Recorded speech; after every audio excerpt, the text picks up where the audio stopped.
समय की बात है। गांव में रजुआ नाम का एक लड़का रहता था। वह अपने जीवन से बहुत निराश था। उसकी निराशा का कारण यह था कि वह अब तक अपने जीवन में कुछ नहीं कर रहा था। उनके माता पिता उसे ताना मारते थे कि तुम्हारे सभी दोस्त कुछ न कुछ कर रहे हैं, लेकिन तुम अभी भी घर पर बैठे हो। अक्सर दोस्तों के बीच भी उसका मजाक उड़ाया जाता था। जब वो कहीं जाते थे तो लोग उनसे पूछते थे कि आप क्या कर रहे हैं। उन्हें यह बताने में शर्म आती थी कि वो कुछ नहीं करते हैं। धीरे धीरे उसने रिश्तेदारों के यहाँ जाना और लोगों से मिलना जुलना कम कर दिया।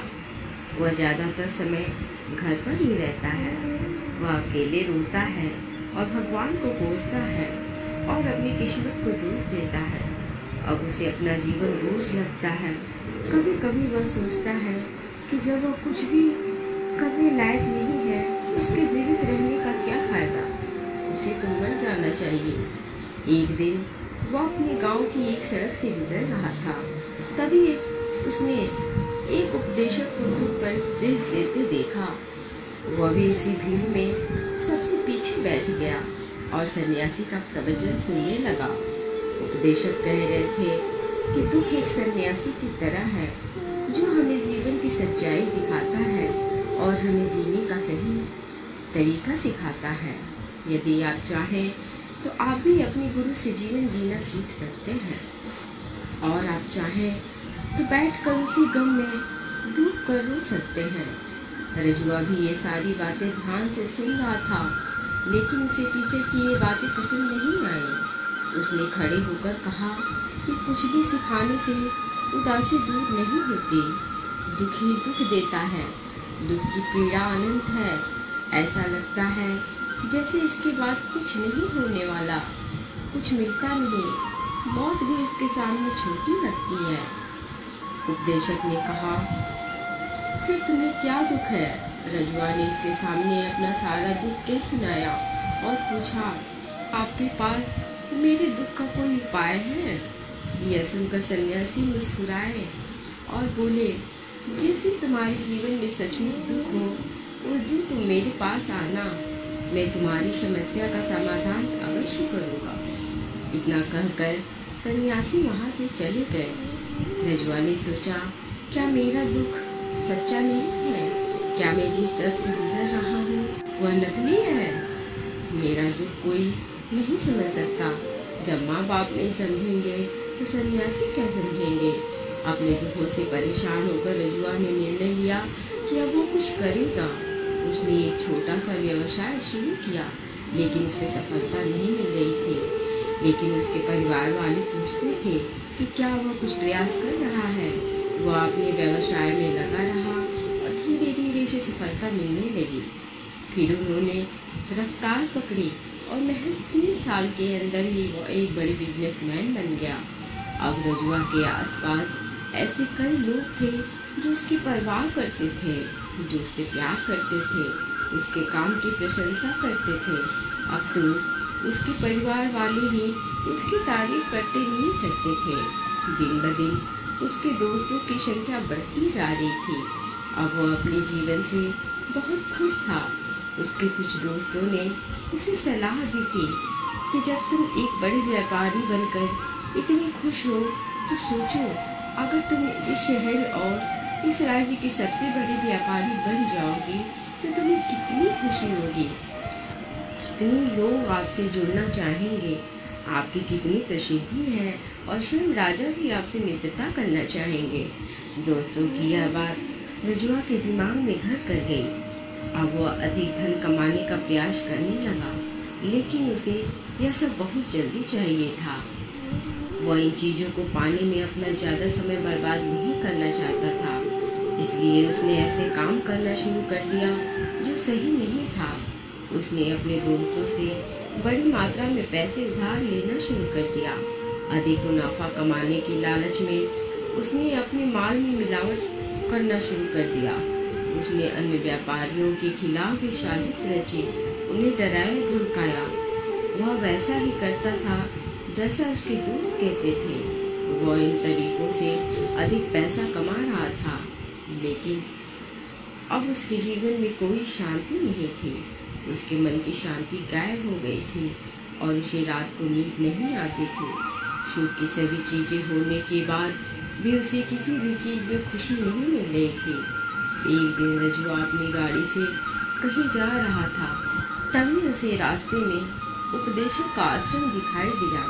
वह रुक गया और गुरु के पास गया और बोला, संत, आपने मुझसे कहा था कि जब मेरे जीवन में सच्चा दुख आए तो मेरे पास आना।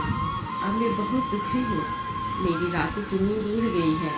मुझे कहीं भी शांति नहीं मिलती। इस प्रकार रजुआ ने संत को अपनी सारी समस्या बताई। गुरु बोले, जब तुम मुझसे पहली बार मिले थे तब भी कुछ दुख में थे। तुमने क्या सीखा उस दर्द से? रजुआ ने कहा कि मैंने सीखा कि सिर्फ सोचने और चिंता करने से कुछ नहीं होता। अपनी सोच को साकार करने के लिए कार्रवाई करना जरूरी है और सिर्फ काम करने से कुछ नहीं होता। अपने काम को अंतिम चरण तक ले जाना भी जरूरी है। चाहे रास्ते में कितनी भी कठिनाइयाँ आए, मन कितना भी निराश हो, जितना भी लगे कि अब कुछ नहीं होने वाला, तभी यकीन मानिए कि मैं जो भी कर रहा हूँ उसमें जरूर सफल होऊंगा। लोग सिर्फ सफल लोगों की ही इज्जत करते हैं, चाहे कोई कितना भी अच्छा क्यों न हो लोगों की नजरों में, वो हमेशा बोझ ही होता है। यह सब सुनकर उपदेशक मुस्कुराए और बोले, यह वास्तविक दुख नहीं है। जब आपके जीवन में वास्तविक दुख हो तो मेरे पास आओ, मैं इसे ठीक कर दूंगा। रजुआ ने जाते समय ऋषि को सोने के सिक्कों से भरा एक बर्तन दिया। घड़े को देखकर सन्यासी ने कहा कि मेरे किसी काम का नहीं है। उस पेड़ के नीचे गड्ढा खोदकर गाड़ दो। ऋषि के कहे अनुसार रजुआ ने घड़ा पेड़ के नीचे दबा दिया और वहां से चला गया। कुछ दिनों तक व्यापार अच्छा चलने लगा, लेकिन बिजनेस के गलत तरीके के कारण धीरे धीरे उन्हें बिजनेस में घाटा होने लगा। उनकी सारी संपत्ति धीरे धीरे खत्म होने लगी और एक दिन ऐसा आया जब उसके पास कुछ भी नहीं बचा और वह कर्ज के बोझ में दब गया था। लेकिन वह निश्चिंत था क्योंकि उसने अपना सारा कर्ज अपने दोस्तों से ले लिया था। उसने सोचा था कि उसके दोस्त बुरे समय में उसका साथ देंगे, लेकिन ऐसा कुछ नहीं हुआ।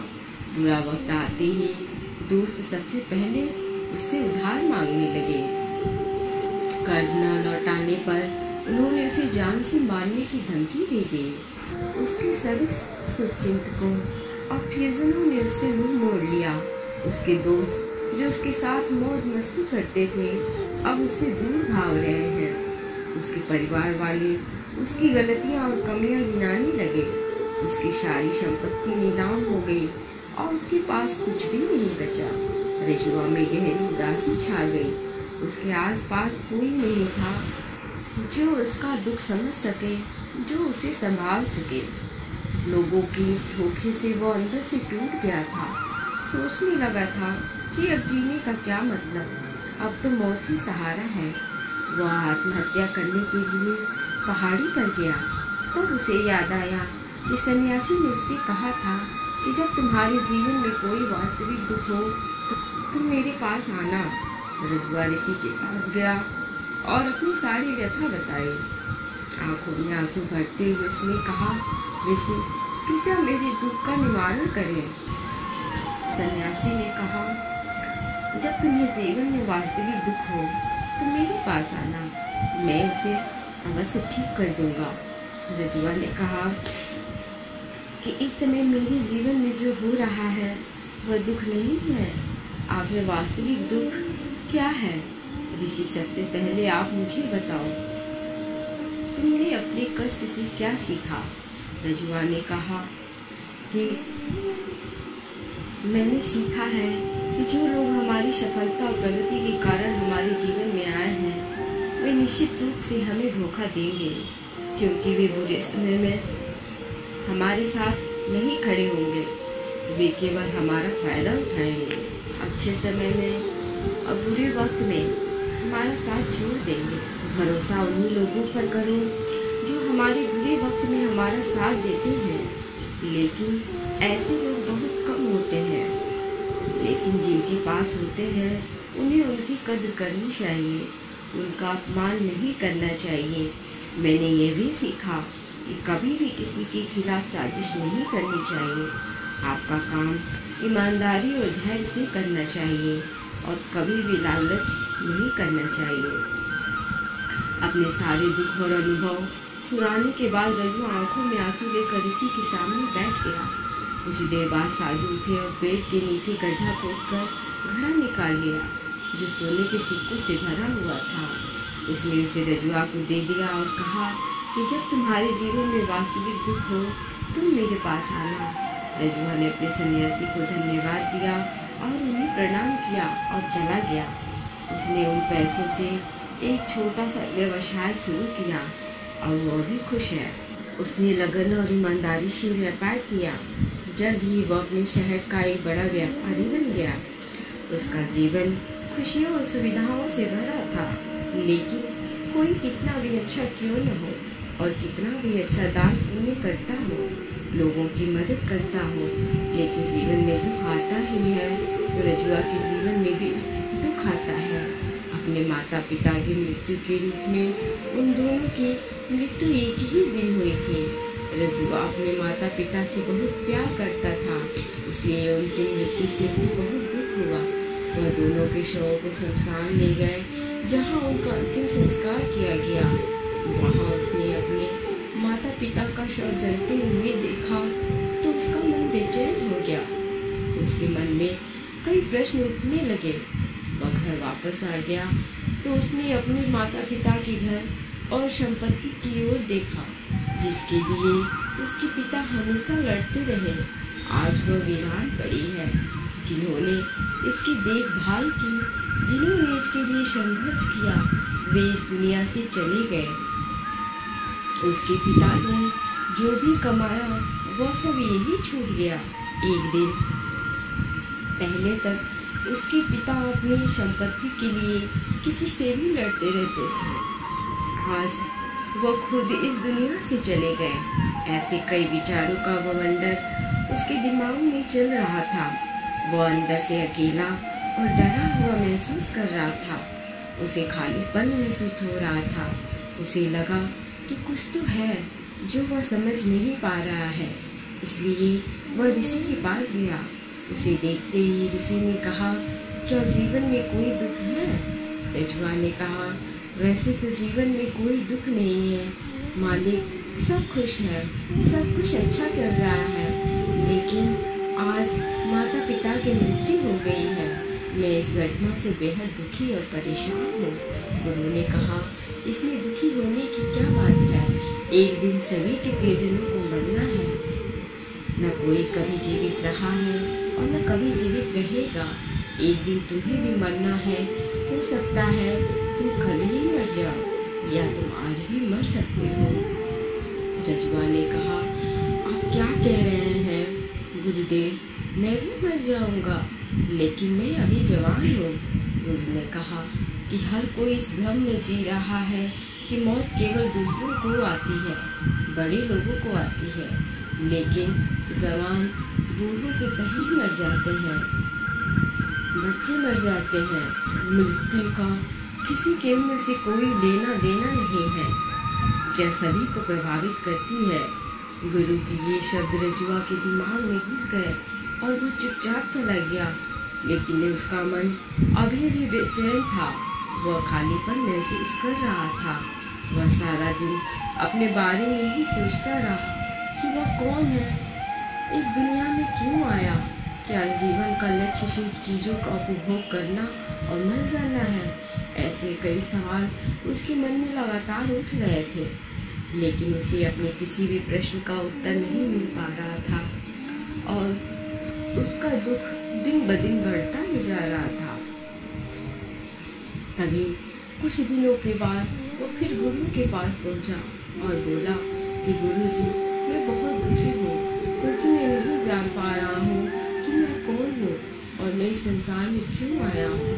यह सुनकर गुरु मुस्कुराए और बोले, आज तुम्हारे जीवन में पहली बार सच्चा दुख उत्पन्न हुआ है। यही तो वास्तव में असली दुख है। हम नहीं जानते कि हम कौन हैं, क्यों आए हैं, क्या करें, कैसे करें। रजुआ ने अपने गुरु से उसके दुख का निवारण करने को कहा। सन्यासी ने कहा कि हम सभी मनुष्य जीवन भर संग्रह करते रहते हैं। रजुआ ने कहा कि सभी मनुष्य जीवन भर धन, सम्मान, परिवार, प्रतिष्ठा, मित्र, शत्रु आदि का संग्रह करते रहते हैं। सन्यासी ने पूछा, क्या हम एकत्र किए गए कुछ में से कुछ ले सकते हैं? हमारे साथ जाएंगे? रजुआ ने कहा, नहीं गुरु, उनके साथ कुछ नहीं जाएगा। मेरे माता पिता के साथ कुछ नहीं गया, यही सब छोड़ गए, घर, परिवार, संपत्ति, सब कुछ। गुरु ने कहा, अब मेरी बात ध्यान से सुनो। इस संसार में हमें जो संग्रह करना चाहिए वह संग्रह नहीं करते। चीजें सामने आ जाती हैं, लेकिन हम उन्हें देखने की कोशिश नहीं करते हैं। इस दुनिया में हमें केवल अपने आप को इकट्ठा करना है, हमें खुद को इकट्ठा करना है, ताकि हम एकजुट हो सके, ताकि जब हम मरे और खुद को पहचानने में सक्षम हो सके तो हम अंदर से विभाजित हो जाए।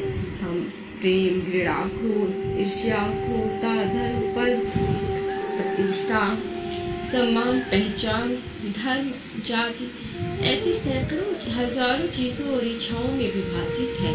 हम विभाजित हैं और टुकड़ों में जीवन जी रहे हैं। इस विभाजन के कारण हमारी चेतना कभी एक नहीं हो सकती।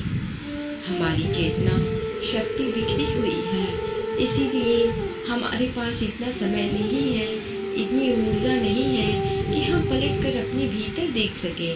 दरअसल धन, सम्मान और सुविधाओं की कमी को लोग दुख समझते हैं और जीवन भर जो लोग दुख कहकर रोते रहते हैं और समाधान खोजने की कोशिश करते हैं, उन्हें कभी भी उसका समाधान नहीं मिल पाता, क्योंकि जिसे लोग दुख कहते हैं वह वास्तविक दुख नहीं है।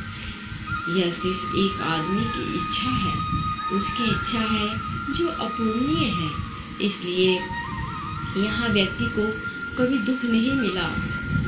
ऐसे दुखों का समाधान इसलिए इन सबसे परे।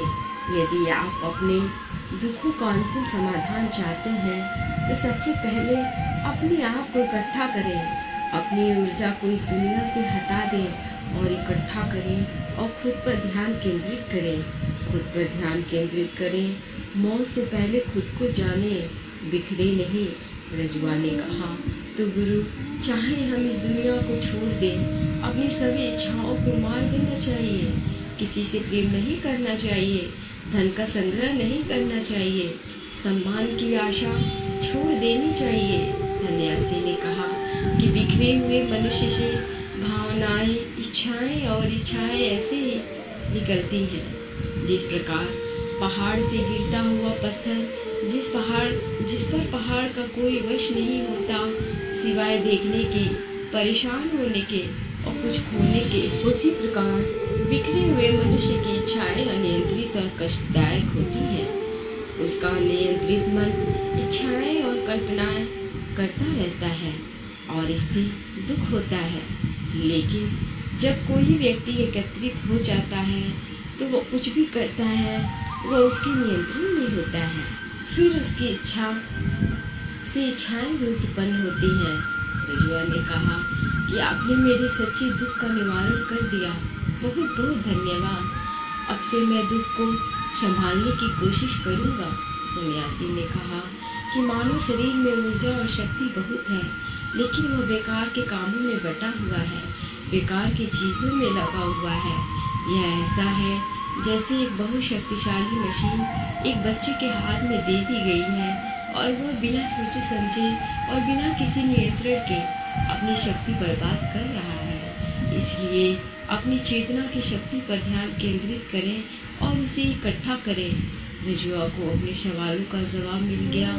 उसने अपने गुरु को धन्यवाद दिया और चुपचाप चला गया। तो दोस्तों, कैसी लगी आज की ये कहानी? पसंद आए तो कमेंट बॉक्स में हमें कमेंट करके ज़रूर बताएं। साथ ही वीडियो को लाइक और चैनल को सब्सक्राइब करना ना भूलें। Thanks for watching.